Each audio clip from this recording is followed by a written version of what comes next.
everyone. Thank you for coming. First, let me introduce myself. My name is actually Seth Pevey. I'm from Shreveport, Louisiana. I went to college at Tulane University in New Orleans, where I studied English and minored in history. I've been in Gwangju for about 2 months. I enjoyed every minute of it so far. I can't speak Korean yet, but that's something I'm trying to remedy, so I can enjoy the country that much more. Without further ado, today I'm going to talk a little bit just about the place that I'm from. And it's kind of interesting in some ways. It has some uniqueness about it and some richness about it that some other states don't have. First, let me show you on a map, for those of you unfamiliar with the geography. Louisiana is shaped a bit like a boot. It's wedged in between Texas to the west, Mississippi to the east. And down here we have the Gulf of Mexico.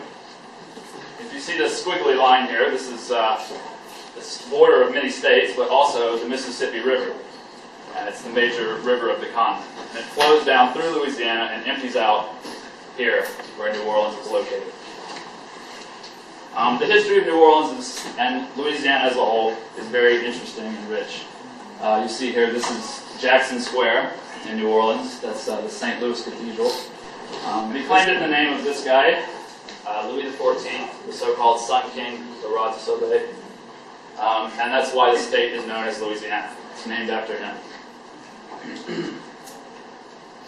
Here's a map of modern-day Louisiana. Shreveport, my hometown, is located in the upper left-hand corner of the boot. Baton Rouge, the state capital. New Orleans, the largest city.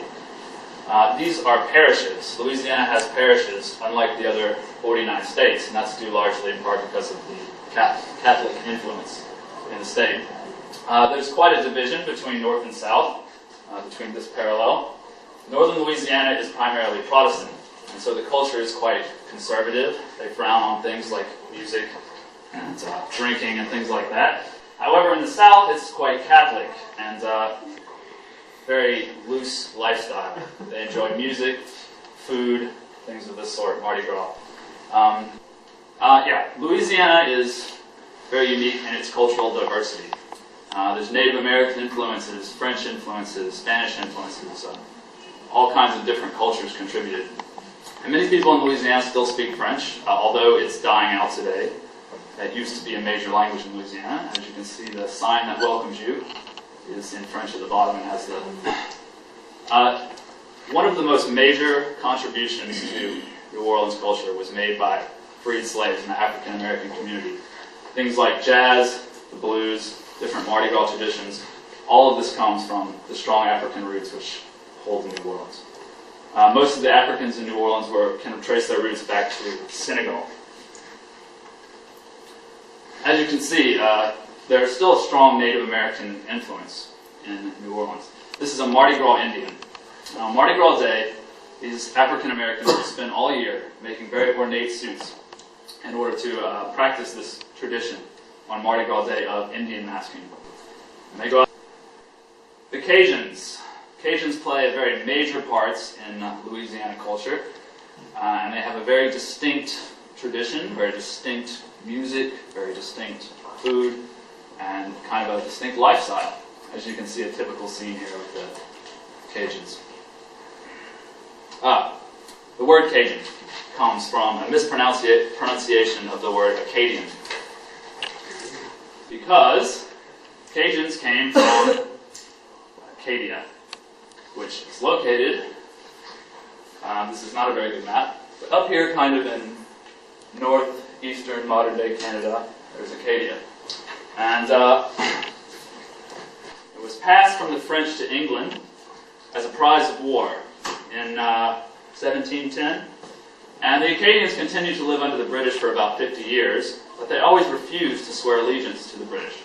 So, about 50 years later, during the French-Indian War, the British decided to kick them out. So, being French, they decided to look for a safe harbor. Some went back to France, but some ended up in Louisiana because Louisiana was still French territory, so they felt safe there. They had their own culture. And on a more anecdotal note, I'm not Cajun, but I have an uncle who is very, very Cajun who married one of my aunts.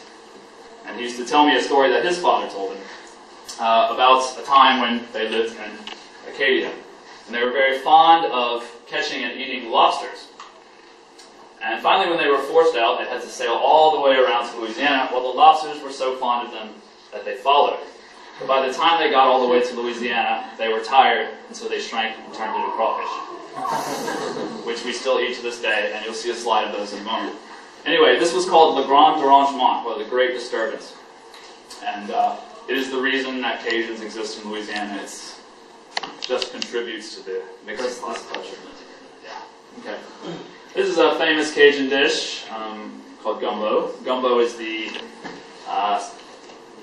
Caribbean island word, I'm not sure which language, for okra, which is the main ingredient. It's kind of a little small vegetable. It's not spicy, and when you cook it, it kind of makes like a slime. I know that doesn't sound appetizing, but it's really, really good. And you make what's called a roux, where you burn some oil and flour, and you make basically kind of a seafood stew.